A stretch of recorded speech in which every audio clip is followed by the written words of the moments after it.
Okay, here we are. Hi, Bill. So happy to have you on this podcast that I'm starting. Let me start off by introducing myself and Opencliff Partners. I'm Smita Murthy. I'm the managing partner at Opencliff Partners. We're a product advisory and consulting firm helping startup founders and CEOs scale up products through advisory and fractional product leadership, augment product leaders with achieving their positive business and customer outcomes, and product managers with career advice. This podcast series focuses on cross-functional perspectives on what it takes to build successful products across different domains, different industries. I'll interview leaders from various functions whom I've worked with in the past to build very successful products and have launched great products, and the lessons we learned along the way. Today, I'm thrilled to host Bill Dedrick, one of my favorite CROs of all time. And we'll talk all about what we did together in a previous company and also talk about different aspects of launching successful products. So before I do that, let me introduce Bill. So Bill is a senior go-to-market operating executive, has led several software companies to successful outcomes, generating over $2 billion in combined shareholder value with an average return of 11x trailing revenues. His sales, marketing, and customer success teams have ranged from 5 to over 250 people across North America, EMEA, and APAC, driving rapid, efficient revenue growth from early stage to over $100 million. His expertise and contacts span a variety of industries, including identity, security, risk, software engineering, DevOps, e-commerce, MarTech, and more. Bill now partners with founders, C-level executives, and sales leaders as a consultant and as a board member to help them achieve their repeatable, scalable, profitable growth model. He's an advisor to several equity investment firms and mentors many business professionals looking to advance their careers. Bill has been married on the personal side to his wife, Anne, for over 40 years. After living in Massachusetts for many decades, they relocated to Anna Maria Island in Florida, where they enjoy living on the beach. They cherish spending time with their 2 sons and growing families, as well as traveling, especially to the U.S. national parks. Bill, I couldn't be happier to have you as one of my first guests on this show. Thank you so much for your time and for joining me. Well, you're welcome, Smitha. Thank you so much for having me. I'm delighted to be here. Awesome. So what I'll do is let's kick this off. I'm going to ask you to share a fun fact about yourself that most people don't know about you. A fun fact. Well, there's so many facts I could give, but a fun fact, that's hard. Okay, I have one. So I was on a football team that won the very first high school Super Bowl championship in Massachusetts history. Wow. So I'm from Swampscott, Massachusetts, a very small town, the North Shore of Massachusetts. And we played Catholic Memorial at Boston University's Nickerson Field in 1972. Ouch, that's how old I am. So I was a starting outside linebacker on that team, and Catholic Memorial was a powerhouse, but somehow we managed to prevail and beat them 28-21. So that was fun. So I have that going for me. And of course, you remember the score too. Yes, I do. Very well. Yeah. Awesome. So let's talk a little bit about, our shared history, professional history. So Bill and I worked together at this company called Rsam that through various acquisitions is now part of the Diligence software company. So Bill was the chief revenue officer, CRO. He was also part of the interview crew that brought me on as the SVP of product management. And we were a company that was focused on governance, risk, and compliance software. So Bill, tell me a little bit about our history there, maybe some things you remember about our products and some of our challenges. Yes. Well, first of all, CRO for those that might not realize this, that chief revenue officer often has responsibilities for what's called the go-to-market function, which is defined as marketing, sales, and customer success. So all the customer-facing, the primary customer-facing functions. And the notion is that you really want to make sure that that function is well aligned. So marketing, if you're selling to large enterprises, marketing is doing things that align with large enterprises, and your sales model reflects that, and your customer success motion matches that as well. And equally as important, that you're very closely aligned with product similarly. So if that's who we're selling to, okay, this is the kind of product we're building for those personas, for those that market segment that we're approaching.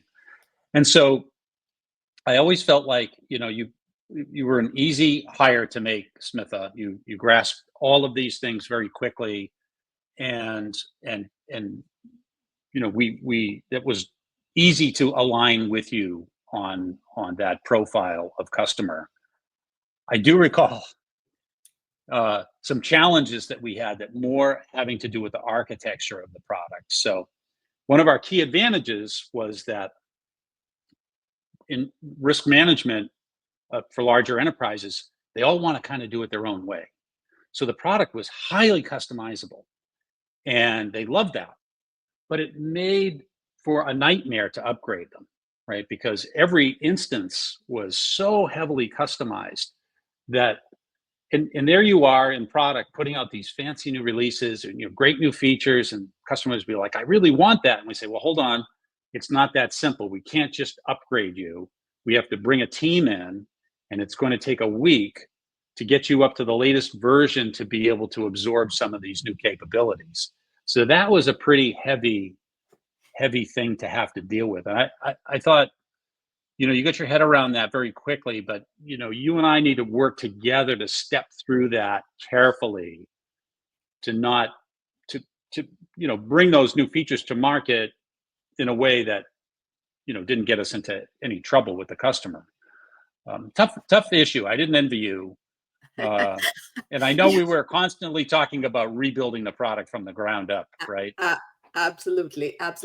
You actually triggered that memory. I was like, oh God, I'd forgotten about that. Yeah. So one of the things you blocked it out of your mind. Yeah, it was like, yeah, get out of my head. I think you brought up two very important points when it comes to B2B enterprise software, especially software delivered as a service, SaaS products, which is pretty much everything right now, right? Yeah. So I think two things. You could have cloud software, which is not SaaS.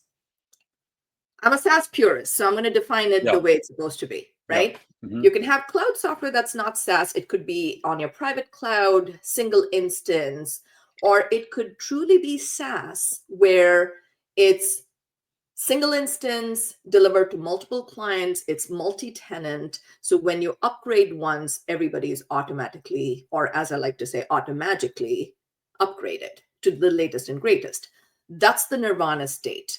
I think a lot of companies say they have SaaS products, but they truly are cloud-based, cloud-deployed products, not quite SaaS. Having a true SaaS product where there's predictable revenue, annual recurring revenue, that really is what increases the value of the company. So you definitely bring up an excellent point about the situation we had that we were dealing with. For you on the CRO side, and for me on the product side, trying to get all my cool features out. The second thing that you brought up that was important is customizable versus configurable. Products should be configurable, because not everybody wants to use every feature that's available to them. So you may want to turn something on, turn something off. Giving configuration capabilities is necessary in an enterprise class product.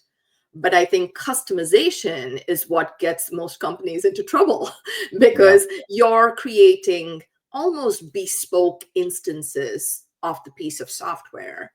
And as you mentioned, Bill, like when it comes time to upgrade, you don't have that single click, everyone's upgraded situation. You're dealing with one client at a time to get them to the latest and greatest. And that nightmare does not stop. It's a recurring nightmare. So for it's anyone not who, scalable. Yeah. correct, it's not scalable at all. And I think to anyone that's going through this, that may listen to this podcast, I would urge you to think about these 2 points when it comes to how your software is deployed and how configurable your software is versus how customized your software is. I think that's a very important distinction. Yeah, you definitely brought back that memory, Bill.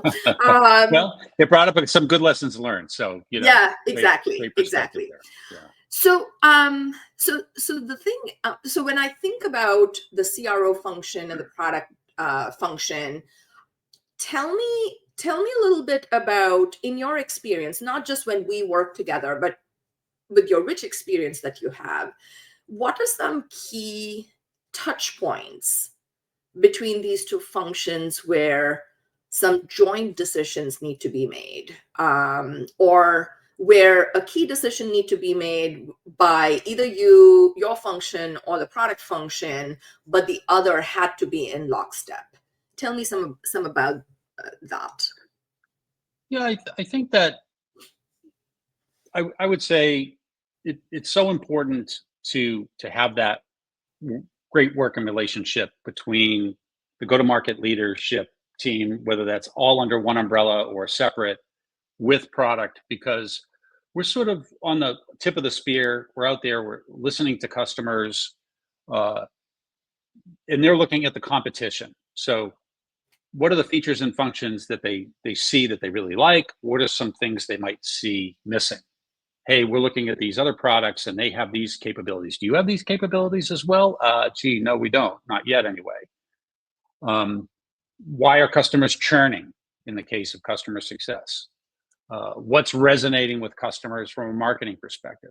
So that is all feedback that shouldn't go into someone's notebook and forgotten about, right? That's important input for product to hear and understand, and more importantly, rationalize, because oftentimes we go off on a sales call as a salesperson, and we hear something and, oh my gosh, that's the most strategic thing that we could be doing next. Well, not necessarily. We should kind of weigh that. Are we hearing this a lot? Are we hearing this? Is this just a one-off kind of request? So how can we add value in the process, provide some thoughtful input and insights into product that they can then take it from there and deliver something that is the best possible outcome for the company at the time?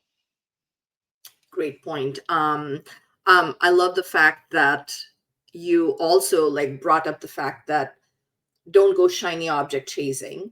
that's Right. the word, that's the phrase I use, because too often too many people who are in those field facing functions get enamored by the latest and greatest thing that they've heard, or it could be a customer said, well, I specifically have this problem.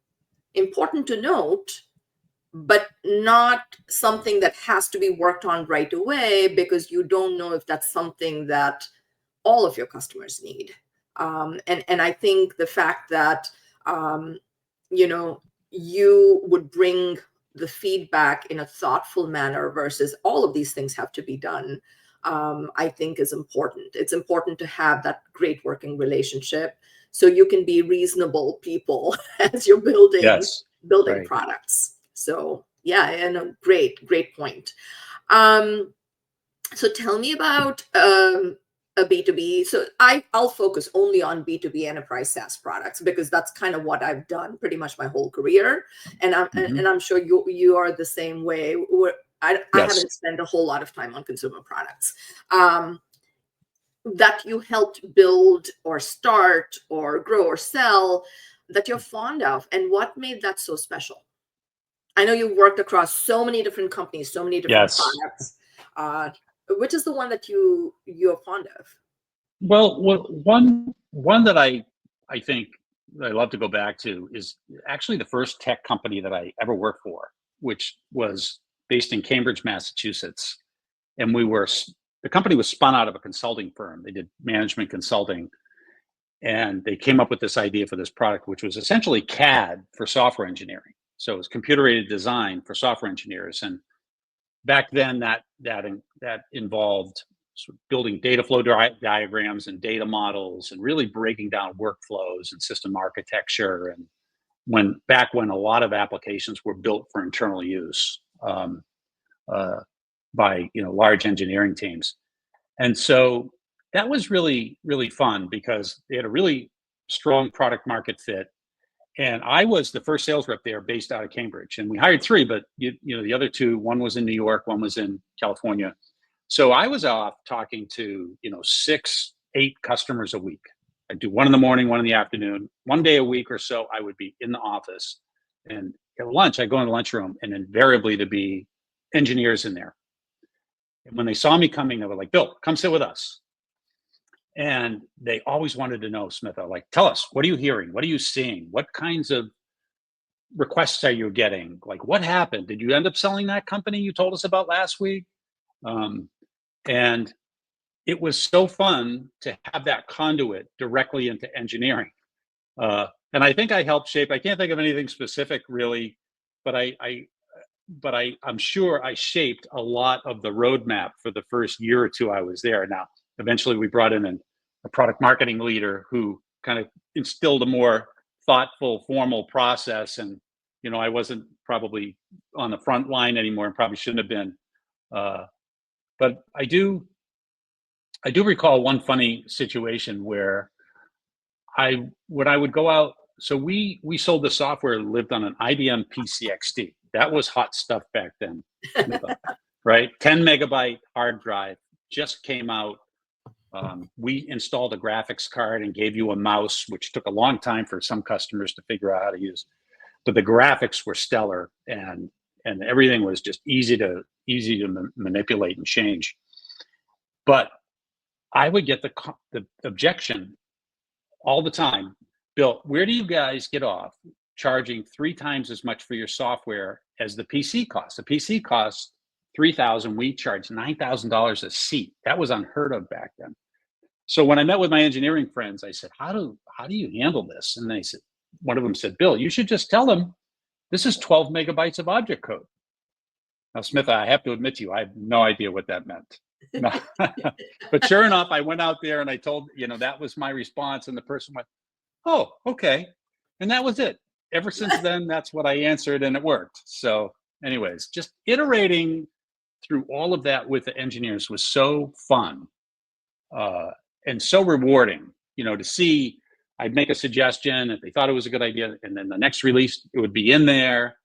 And, it was very rewarding. And I guess that's the charm of a smaller company where you can have impact more right away versus waiting like months on end for something to happen. Yes. So yeah, I can totally understand that. Great. What are some key metrics in your mind that should be tracked to determine what's a successful product? Right. I mean, success in life, that's a more Uber question, but yes. But like successful products, what are some key metrics you would track? So right off the top, I would say, the sales leader in me looks at things like our close rate and competitive win rate. So how much of the pipeline, we walk into a quarter with $1 million, how much did we close? $1 million, $500,000, half of it would be a good number. Okay, if we're closing substantially less than that, what's going on? Let's look at competitors. When we compete with a competitor, what happens specific to that competitor? Is there any of them that are sort of beginning to outflank us, and why? What are we hearing from those folks? What are we missing? Let's maybe get on the phones with some of them and talk to them about some of the features or capabilities we're missing, or so forth. Of course, on a customer success, well, really not just customer success, but everybody's responsibility would be gross revenue retention and net revenue retention, right? GRR and NRR. How much of our customers are we retaining? A good number would be 90% in enterprise B2B. NRR, you'd like to see, 110 plus. How much are we growing that customer base? Cross-sell, upsell, expansion. I think also you see CSAT, customer satisfaction, questionnaires. NPS is another one, which is, I think, valuable, but though I never feel 100% satisfied with them because they don't give you a lot of insight. Like, why did you give us that score? Yeah. I know some companies are beginning to track customer outcomes. Like, what did the company expect for an outcome and what did they get? It's a bit That's interesting. bespoke. That's a new one. Yeah, that's a new one. I'd like to try that someday. And more recently, I read an article, and I was looking to bring this into my last assignment. We didn't quite get there, but it was based on some work done by a gentleman by the name of Sean Ellis, who coined the term growth hacker. So you might know him for that. Worked at Dropbox, LogMeIn, and so forth. But he calls it measuring product market fit, which to me is like, wow, if we could That's only pretty do cool. that. Yeah. Yeah. So it starts with one basic question, which is, how would you feel if you could no longer use this product? And you measure, A, B, or C, very disappointed, moderately disappointed, not disappointed at all. And you want to hit, like he says, like 50%. You want to have half your customers say, I would be very disappointed. And then you go on to ask them questions like, what do we need to do to make the product even more compelling for you? And so I'm really keen to try that one in one of my upcoming assignments and try that out and see how that goes. That is super cool. And I think that's a little nugget that I didn't know about. So I always learn something from you, Bill. So thank you. Thank you for that.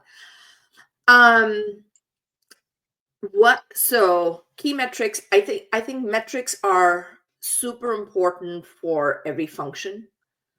And in fact, at the leadership level of any company, to align some of those metrics across functions is very important.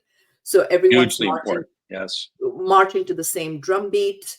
I think, I've been doing product management a long time, as you know, and initially when I started, I don't think product management functions were being measured on revenue or profitability or any of those metrics that are, second nature for you, right?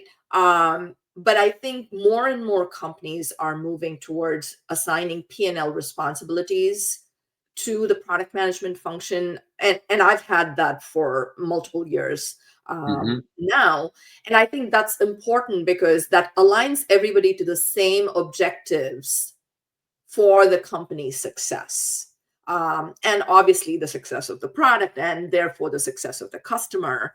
And all of that comes along with it. But I think I just wanted to make that point about metrics to track, but also what are the metrics that are shared across the functions so everybody's aligned to the same outcome.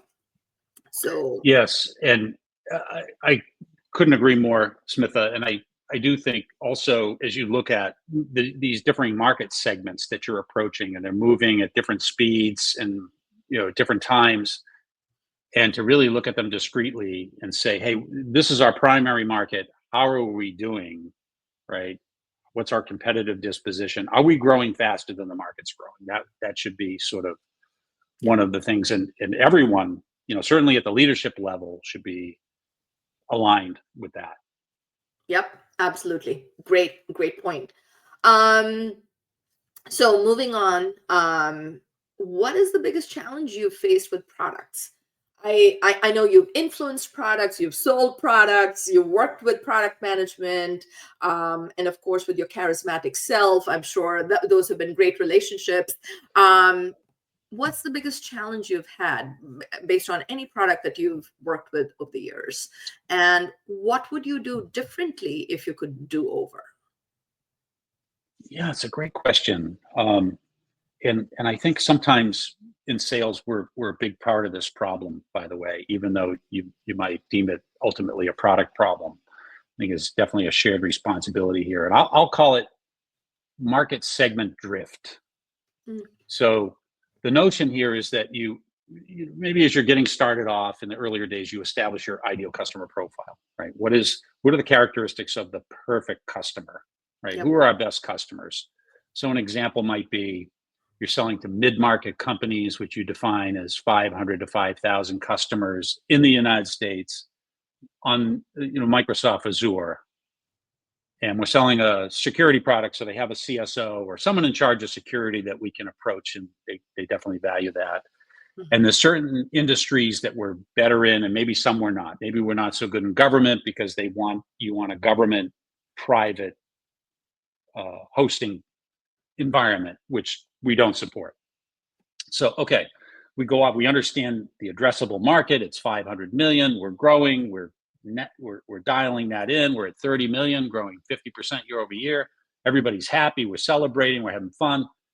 Then we start to see some interesting new things in the pipeline. We start to see some enterprise customers, 25,000 employees, way beyond our segment.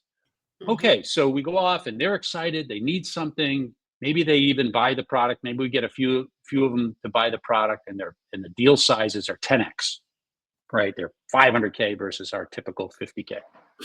The problem is they churn a year later. Oof, wow, that was a big churn. That hurts. That stinks. Why did they churn? Well, we never really built the product for them. For them. Yeah. And maybe we sell a few of those government companies, organizations, and again, not quite a perfect fit for them. And so what happens is you end up seeing, or maybe there's someone in Europe we sell to. Well, they have these different requirements like GDPR and other things that we don't support, we don't have in the product. So sometimes we just add those as features into the product or feature requests. We build them. The product starts to get bloated.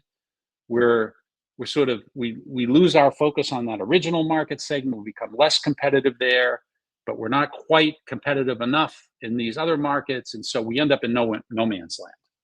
Yeah. So I think the lesson I have learned is to look at these potential new market segments very discreetly and say, okay, we're going to go into enterprise. First of all, let's understand what that means. What is it going to take from a product perspective to be certainly highly competitive in that market so we can consistently win? What does that mean from engineering resources, time and effort? What do we think the return is? Like what's the TAM, the total addressable market? Is that a better option? We can't do 10 of these at once. We can probably only do one. Which one? We're doing that or this one over here in government. So we should make a very deliberate decision and then treat it separately. Now, maybe it's a lot of common code. Maybe it ends up being the same product, exactly, more configurable to your earlier point. Yep. Maybe not. Maybe it's a separate product altogether. Those decisions should be very deliberate. I couldn't agree more. Yep. So that's probably one of the biggest challenges. There's some irony in here too, Smitha, because a lot of companies want to build that next S-curve, that next stream of business. Yep. Hey, we're going up the growth curve, but eventually we're going to hopefully, max out in this market. What's the next market? What's the next product, market segment, whatever we want to go after? So it's sort of judo flip that from being sort of this annoying thing that takes you off track to being this next revenue stream. Yeah. And very, very relevant what you said. And you and I have obviously kept in touch over the years, even though we worked a while back. As you know, the startup I was working at, we had that same challenge. Organic growth up to a certain point.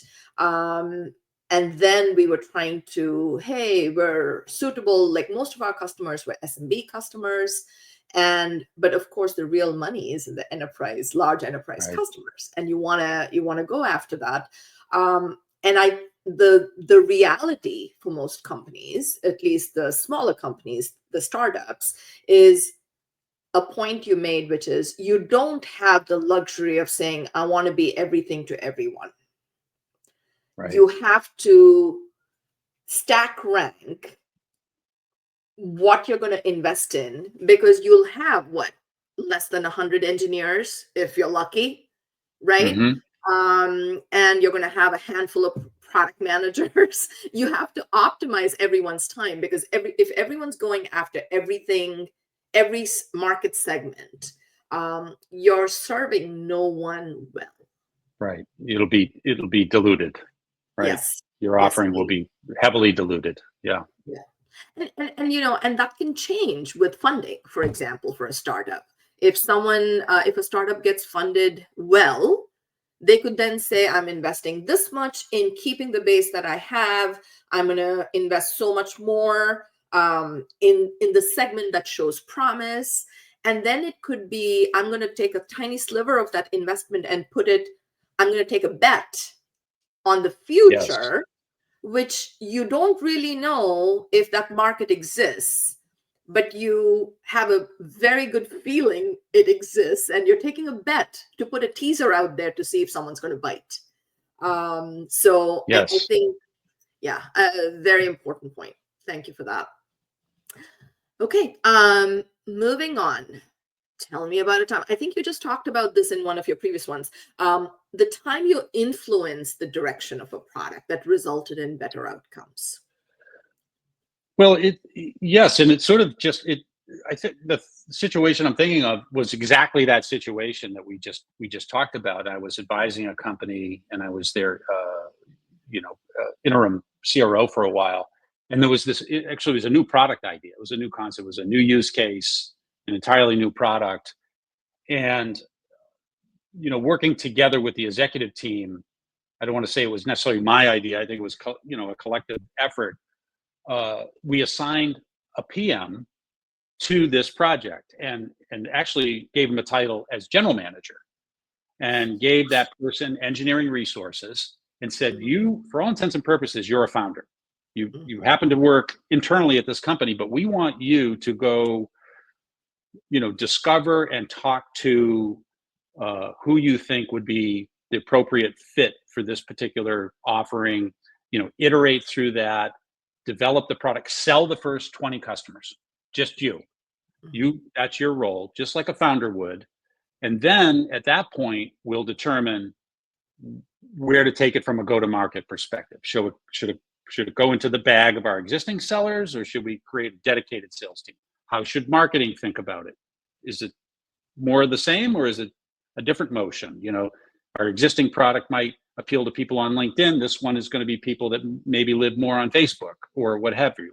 Mm-hmm. So they did that, and it worked really well, right? So that general manager function, and they subsequently had done it several times to bring some new products to market in a way, as we were talking about a little while ago. It was just like, how big is that market segment? Do we double down on this?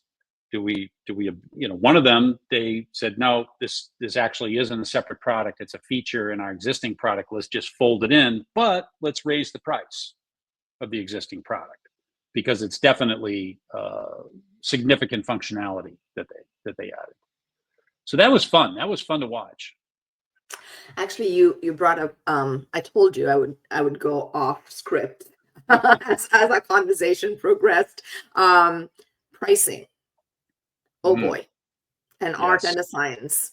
Yes. And I'm actually going to ask this question as a combination of what I was going to ask you with pricing, which is, who do you think should own pricing in a product company? That's a great question. I would say this, oftentimes, occasionally people will say, hey, if you had to, if there's one thing, if you had to do over, what would you do different in your career?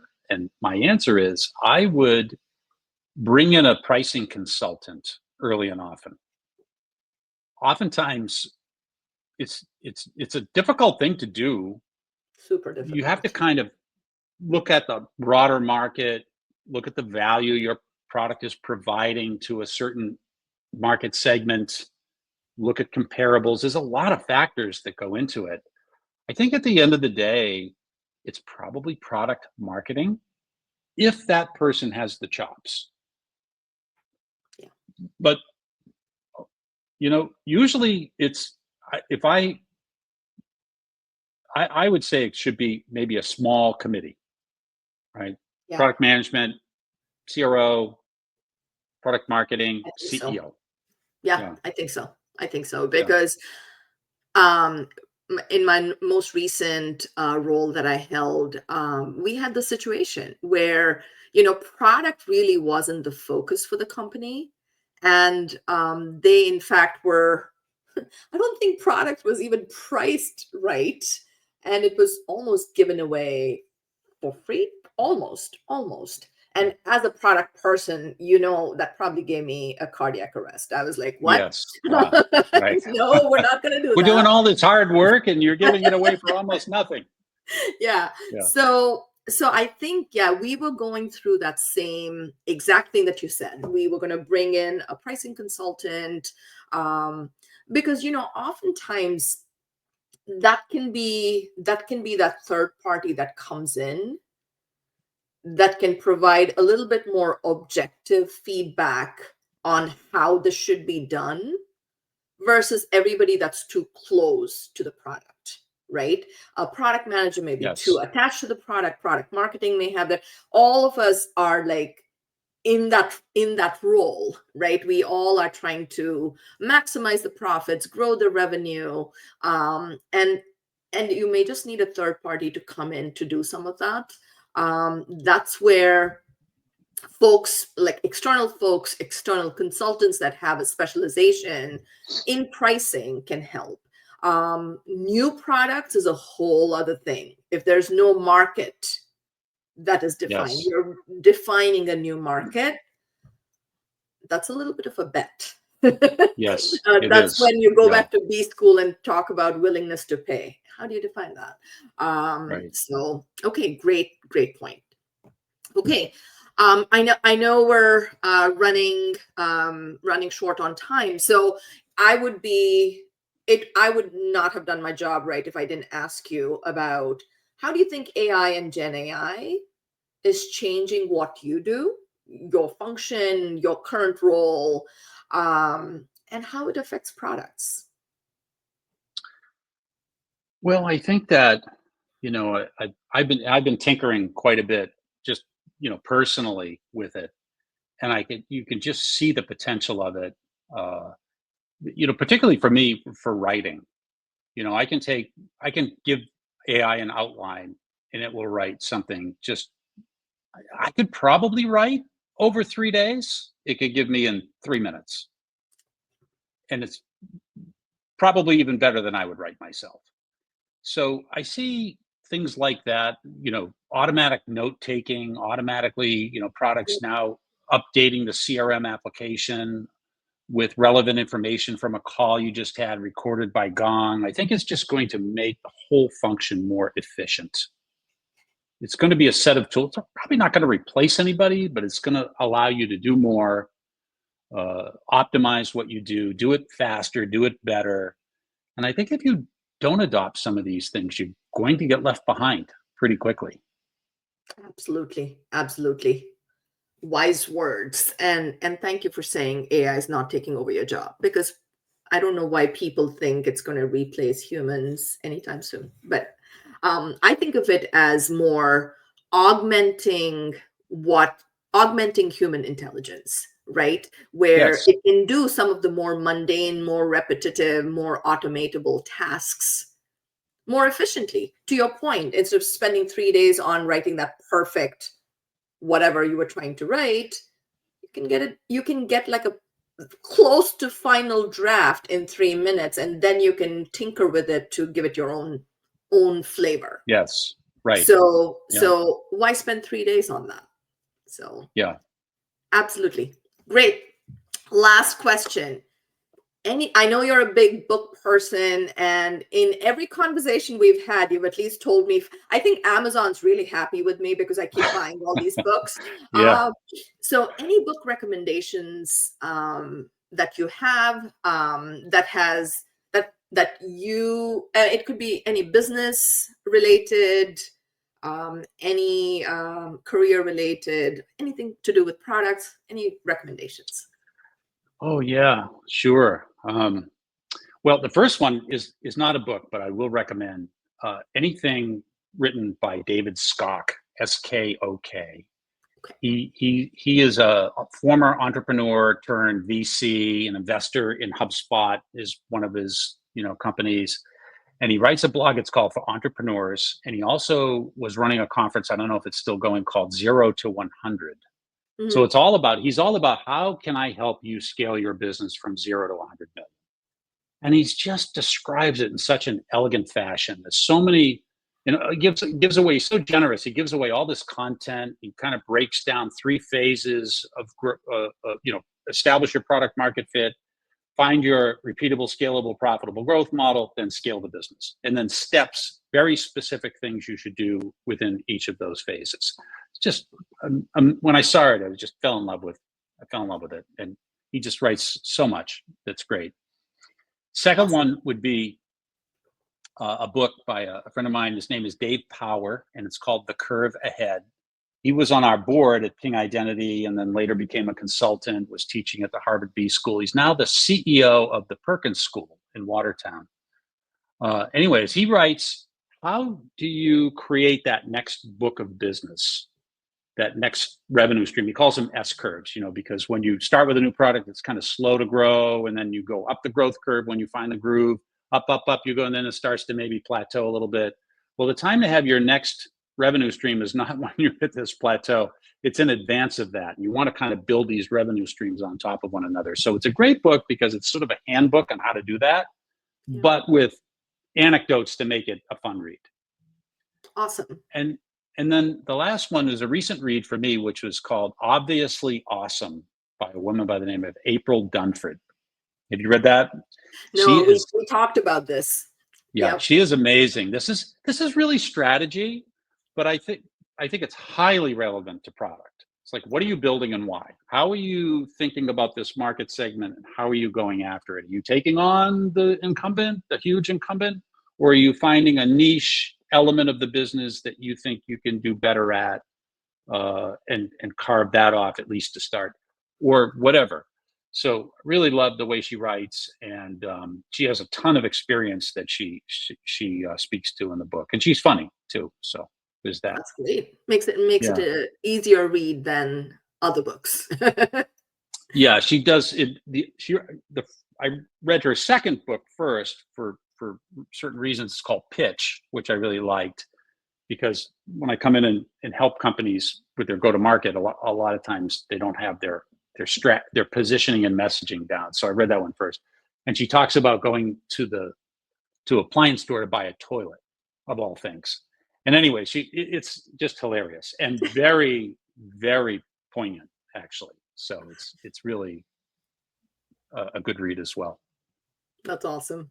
Okay, thank you for those great recommendations. I think the April Dunford one is sitting in my cart. I should go buy it. Yes. So great recommendations. I had a blast speaking with you, Bill. Always a joy.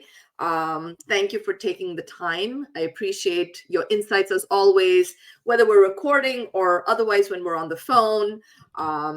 So thankful that our paths crossed in the past, and we've continued to keep that alive.